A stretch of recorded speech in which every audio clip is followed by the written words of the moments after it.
Hello, j'espère que tu vas bien. Je te souhaite la bienvenue dans mon podcast intitulé Simple Équilibre.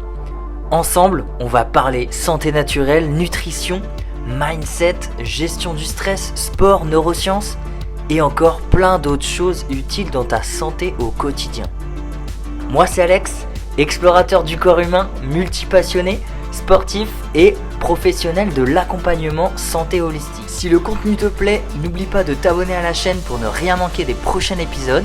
N'hésite pas à mettre un petit j'aime et un commentaire sous la vidéo, ça m'aide beaucoup. Et puis moi je te dis à bientôt pour un prochain numéro. Ciao! Voyageons ensemble jusqu'au Congo dans cette nouvelle vidéo captivante. J'ai eu l'opportunité exceptionnelle d'interviewer Mubio, un talentueux athlète originaire du Congo, accompagné de son incroyable coach qui n'est autre que son père, vice-champion marathon en 1988.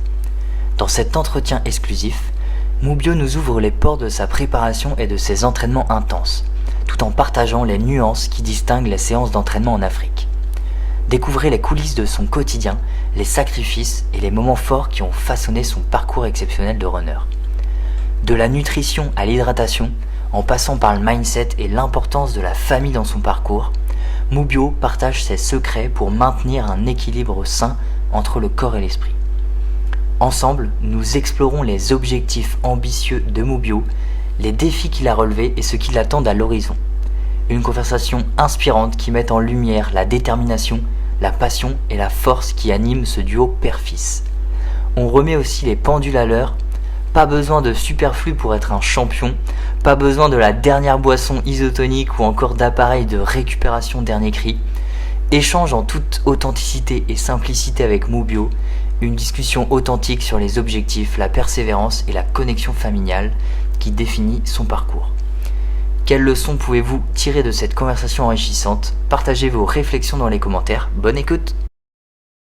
Bonjour! Aujourd'hui, nous sommes avec Mubio. Est-ce que tu pourrais te présenter, s'il te plaît, Mubio? Et ici, c'est Mubio le dessinateur body, l'athlète international du Congo-Brazzaville. Génial. Alors, dis-nous un petit peu. Donc aujourd'hui, on va parler running. Alors, comment tu as commencé le sport? J'ai commencé le sport tout petit, par les courses les courses des petits enfants en fait, depuis au moins 2004, si je peux dire.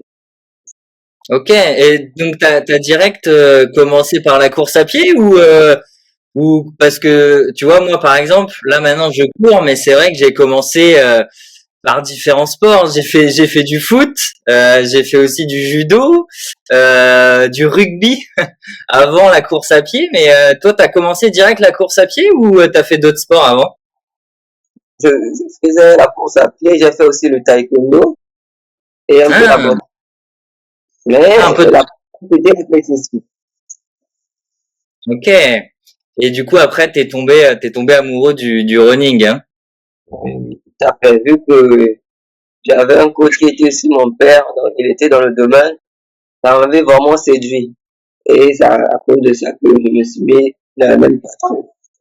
Il est vice-champion du marathon en 88. Ah, vice-champion du marathon 88. Ah, c'est génial. Avec un temps de combien? 12h36. 2h36. Ouais. Ah, c'est incroyable. Et du coup, toi, c'est quoi ton record, par exemple, en marathon? Marathon, ça serait mon premier marathon professionnel. Parce que j'étais en train de m'entraîner pour que je puisse être un peu en bain en chaud. Mais les records, c'est sur le semi. Donc, c'est cette année que je vais me lancer sur le marathon et le semi. Et le semi, tu me disais que tu l'avais fini en 1h15, c'est ça? Oui, on va à 1h15. Le dernier semi que je viens de courir, j'ai fait 1h17. Ok, 1h17. Ouais, c'est un beau score. Et alors, comment tu gères la préparation? On va partir sur le semi-marathon, mais comment tu gères la préparation La préparation, type d'une compétition, je m'engage à le faire dans les 2 mois. Alors, les préparations sont dans 2 mois en fait. pour une bonne préparation à une compétition par rapport au building et par rapport au jour et au mois de la compétition. Ok, ah, c'est vrai que j'ai toujours, enfin, ce qu'on entend souvent, on dit c'est 3 mois avant une course, et donc Oui, toi tu dis deux deux mois. mois, 3 mois maximum, oui. Avec 2 mois déjà, c'est bon déjà, l'intensité est déjà forte. Ok, mais parce que oui, c'est vrai que si on commence même à se préparer trop tôt, en fait, on va être cramé le jour de la course. Oui, oui, tout à fait. Est-ce que tu pourrais nous raconter un petit peu comment se passe une semaine type d'entraînement pour toi? Une semaine type d'entraînement pour moi. Donc, je m'entraîne 2 fois par jour. Donc, c'est-à-dire que le matin, je peux avoir 2 heures de footing léger. L'après-midi, j'ai 1 heure ou 1h30 de footing avec rythme et des assouplissements et des exercices qui complètent. J'ai un repos d'une journée. Ah, une C'est-à-dire journée. un repos Et total. tu nous as pas dit du coup de quel pays tu venais et où tu t'entraînais pour ceux qui nous écoutent. Moi, je viens du Congo-Brazzaville. Je représente la République du Congo. Puisque il y a une différence. On a deux Congos ici en Afrique. Il y a la République démocratique et la Hmm. République du Congo. Donc, moi, je suis sur la République du Congo. C'est là où il y a le président de Sassou Nguesso. Ok, ok, super. Donc ouais, 6 entraînements 7 jours sur 7. Du coup, tu t'entraînes matin et après-midi, c'est ça, hein? Oui, Et du coup, quels sont un petit peu voilà les types d'entraînement tu fais quoi du fractionné? Comment tu les organises? Est-ce qu'il y a des sorties longues? oui, oui. Il y a des sorties longues et des footings légers et des jogging et des footings sur le rythme, en fait. Le rythme fractionné, en fait. Ok. Et tu fais combien de fractionnés par exemple sur la semaine? Sur la semaine, je peux faire à 3 ou 4. Ok, 3 ou 4 fractionnés. Et ok.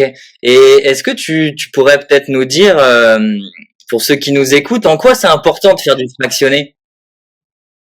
Le fractionné, c'est tellement important parce que ça donne de la souplesse et de la rapidité. Ça donne une intensité au rythme que nous sommes en train de chercher pour essayer de faire les records. Ok. Et ça muscle aussi le cœur, hein, finalement. Et ça. Hmm. Oui, ça fait en sorte que le cardio, le rythme cardiaque puisse être un peu élevé pour que tu puisses tenir. Parce que c'est pas facile, vous savez, faire le marathon, les semis, les trains, donc c'est pas possible. Donc, il faudrait ça. Hmm. Et est-ce que tu mets aussi en place dans ta préparation et du renforcement musculaire?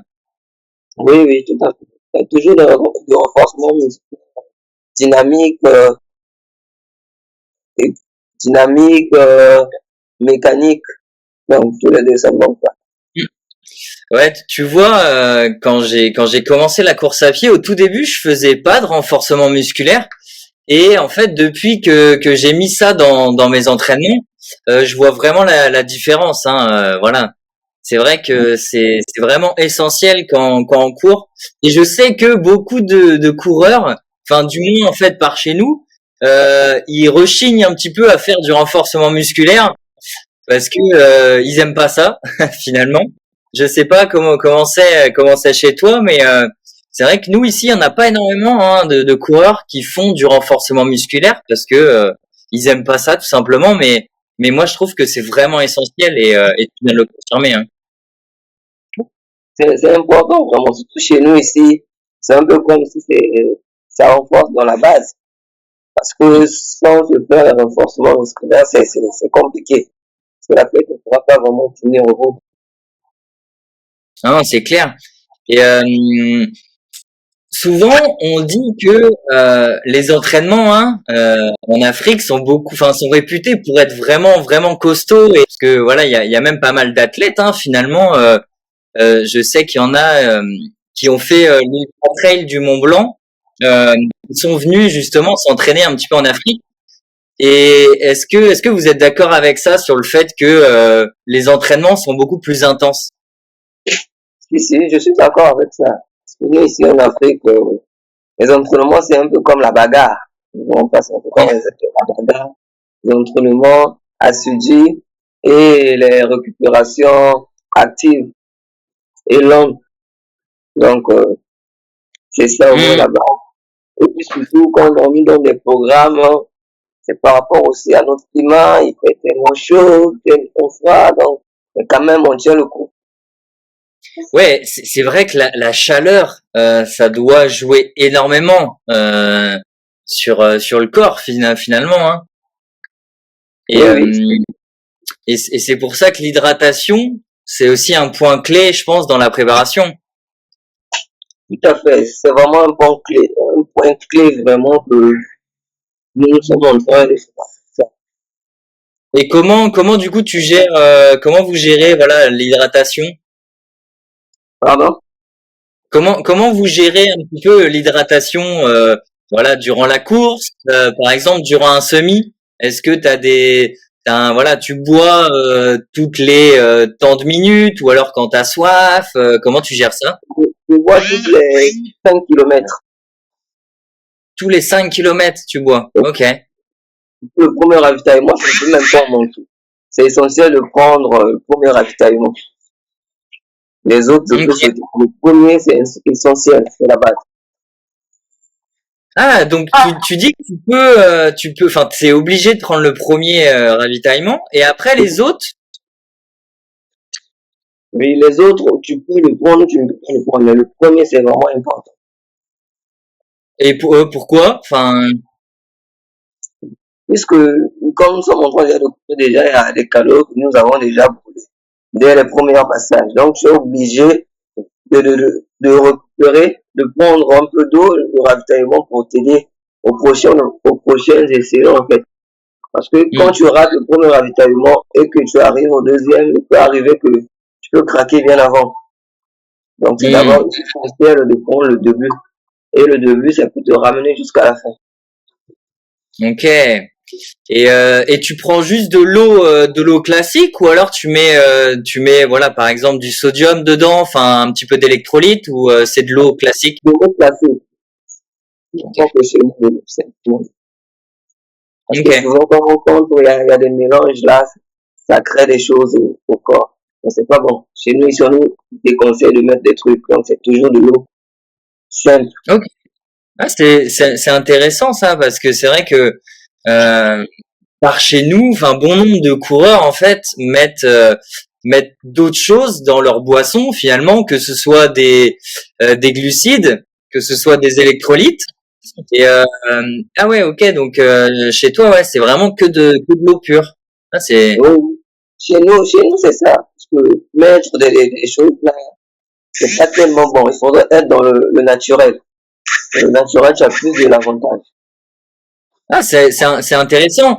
Et oui, c'est vrai que sur un 21 km, ça je suis complètement d'accord.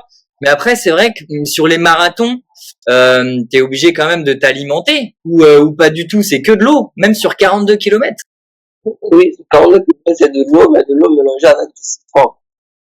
Donc, pour avec du redonner. citron. Ok, Oui, ok, ouais, c'est intéressant.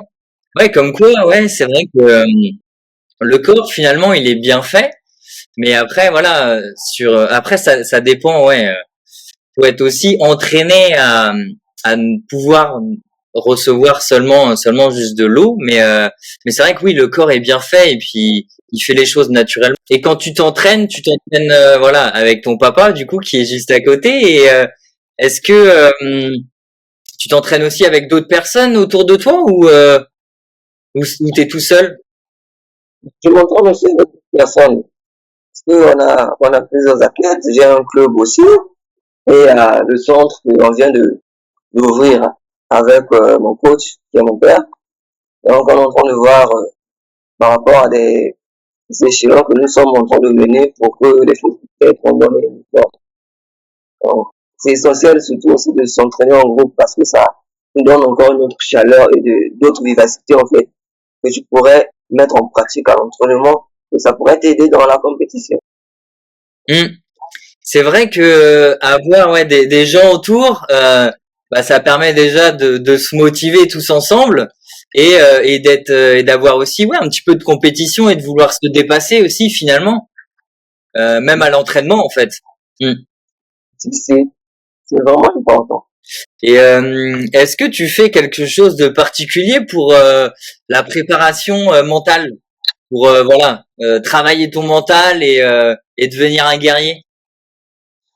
Si, cela, ça ne manque pas. Ce sont des trucs de base, en fait. Travailler le mental, c'est quelque chose d'essentiel, en fait, de spécial. Parce que sans le mental, nous ne pourrons pas arriver au bout. C'est le mental qui fait en sorte que nous tenons debout. Vous savez, parfois même dans la course, il y a certaines choses qui te trament dans la tête, qui te disent même que d'abandonner, tu ne vas pas arriver tellement que c'est chiant, tu n'arrives plus. Quand tu atteins même 15 kilomètres, même à 26 kilomètres ou bien à 30 kilomètres, tu ressens quelque chose en toi qui te dit d'abandonner.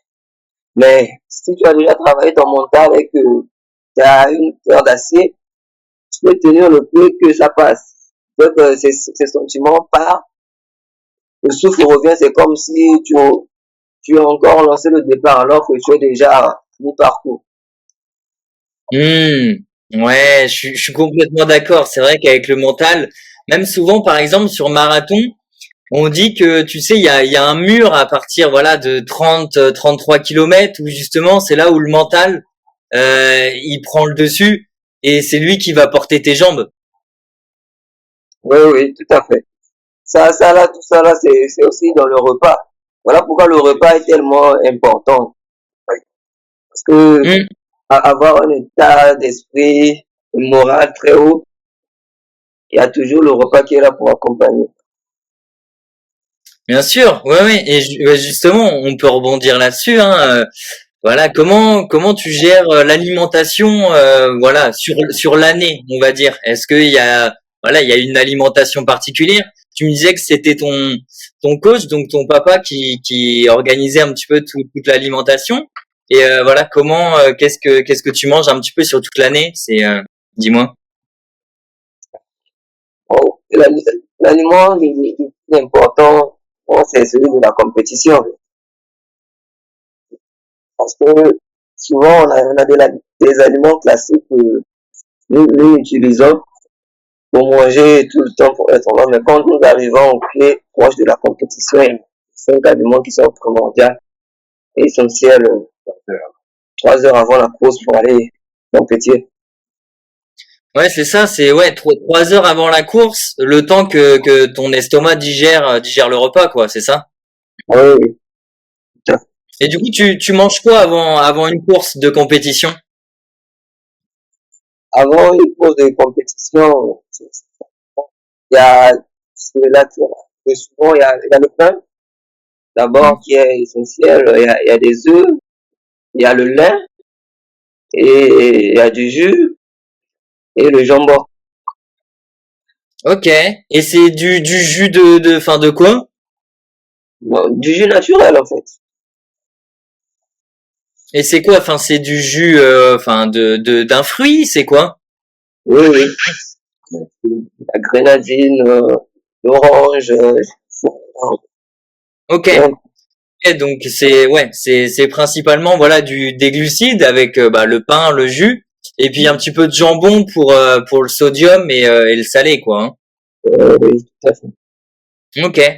Et tu t'hydrates aussi, j'imagine, avant la course le matin avec Oui, de oui, l'eau. de l'eau toujours. Ouais, ouais. Toujours de l'eau avec des... Et c'est vrai que c'est important ouais, de manger 3 heures et enfin, même un petit peu plein. En fait, souvent on dit que ouais, l'estomac il met 4 heures environ à digérer. Donc c'est vrai qu'il faut pas descendre en dessous de 3 heures parce que sinon dans la course on va être à plat. Hein. Oui, tout à fait. Et ah ouais ouais et du coup des œufs aussi pour les protéines. Ah, c'est intéressant. Oui, oui, l'œuf dur. Ok. Ouais ouais ouais. Ah c'est l'œuf dur. Ok ok. Oui, oui, Mhm. oui. Et comment tu fais, par exemple, si tu as une petite douleur durant la course? Tu as déjà eu cette expérience? Comment tu gères ça? Je, je le gère avec le mental, en fait.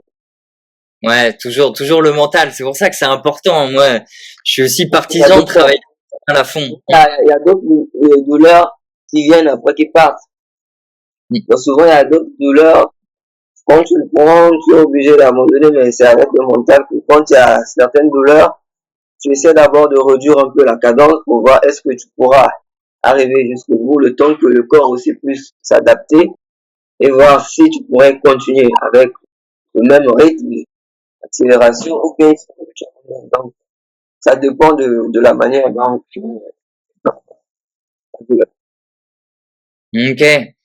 Et est-ce que tu as déjà, je pense, dans ton passé de sportif, tu as déjà été blessé ou tu as dû euh, t'arrêter? oui, oui, ça ne manque pas de blessé. J'ai déjà été blessé, ça m'avait vraiment même démotivé. Donc, quand j'ai été blessé, c'était mon ma participation à mon premier compétition internationale. Vu que j'ai été qualifié, c'était pour les Jeux olympiques de la jeunesse. Je me rappelle, c'était en Argentine. Et c'est là où ça m'avait vraiment démotivé. Comment tu gères ta récupération entre chaque entraînement, par exemple dans la semaine? Est-ce que tu as des petites routines pour mieux récupérer? Qu'est-ce que tu mets en place pour parce que tu t'entraînes quand même 2 fois dans la journée. Donc c'est vrai que entre chaque, est-ce que tu mets des petites choses en place pour récupérer? Ouais, oui, mais la récupération, la plus importante, c'est d'abord le sommeil. Le Le sommeil, sommeil. bon, Hmm. Le dormir à sommeil. temps, mais se reposer. Hmm.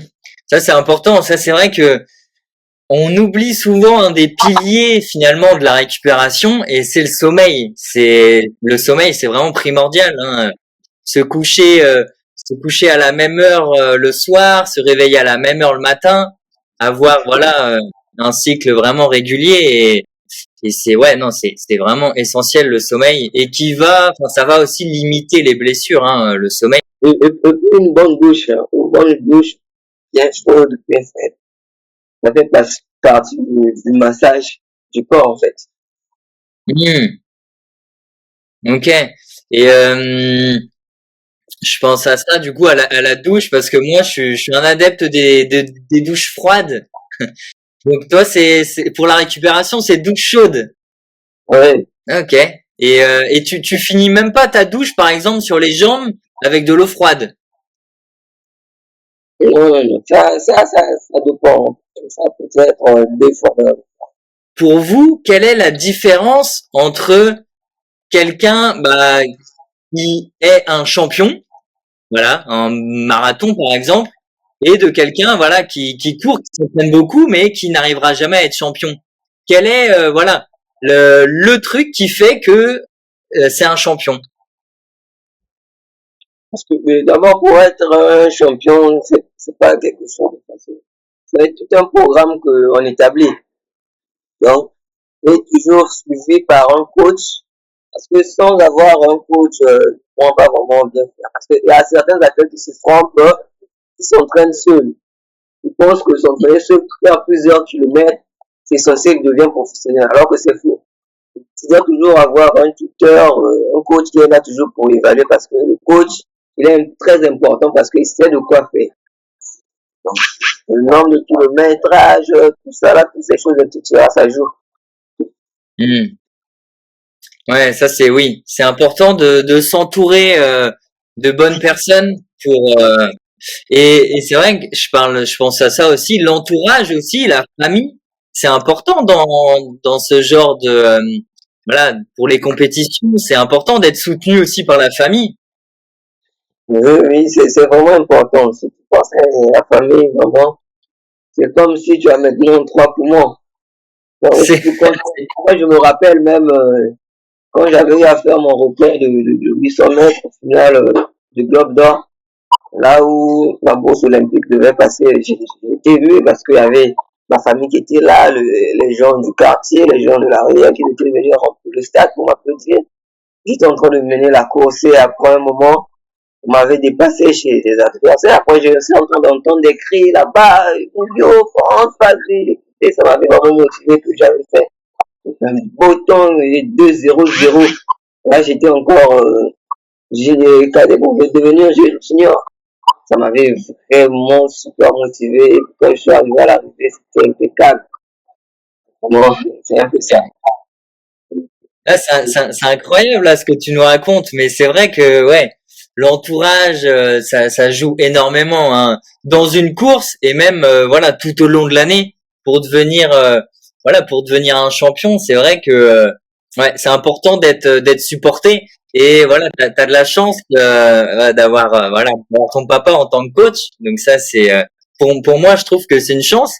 Et est-ce que des fois c'est pas des fois compliqué d'avoir son papa en tant que coach. Est-ce que pour toi c'est super tout le temps? C'est pas vraiment compliqué parce que tout est sous programme en fait. Il faudrait respecter, tel qu'on dit, la hiérarchie en fait. Ce qui est Hmm, établi, est établi. Moi, quand c'est les entraînements, je le vois en tant que coach, pas en tant que père. Donc, on est ouais. là en train de bosser. Quand on finit nos objectifs atteints, c'est là où on peut discuter en tant que père. Mais quand il s'agit de sport, entraînement, quand je mets déjà l'habit, les choses changent. Hmm. Ah, c'est intéressant ça parce que c'est vrai que là tu es en train de nous dire quand tu vas t'entraîner, tu te mets vraiment dans ta bulle de champion et d'athlète en fait hein. Ouais, Et tout à tu peux si tu mettais ton cerveau à côté et hop, tu te mets dans ta bulle en mode focus et je vais tout défoncer quoi. Ah, c'est génial. Ah, c'est un bon état d'esprit ouais, ouais, à avoir. Et j'ai envie de rebondir là-dessus. Quelle est ta plus grande fierté dans le sport? Ma plus grande fierté dans le sport, c'est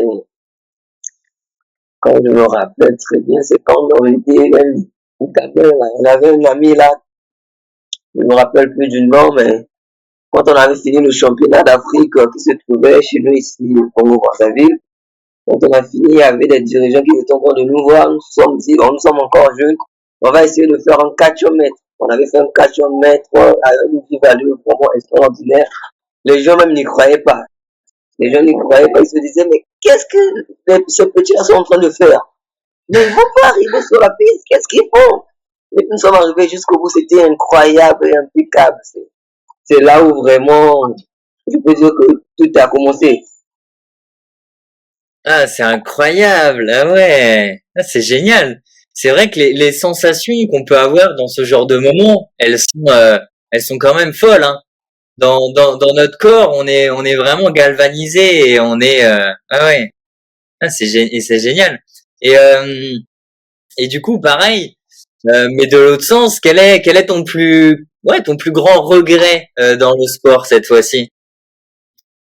Mon plus grand regret dans le sport, bon, je peux dire que mon plus grand regret dans le sport, c'est un peu quelques pressions, quelques douleurs que c'est dû à se faire par rapport à la mal-gérance du côté de notre fédération.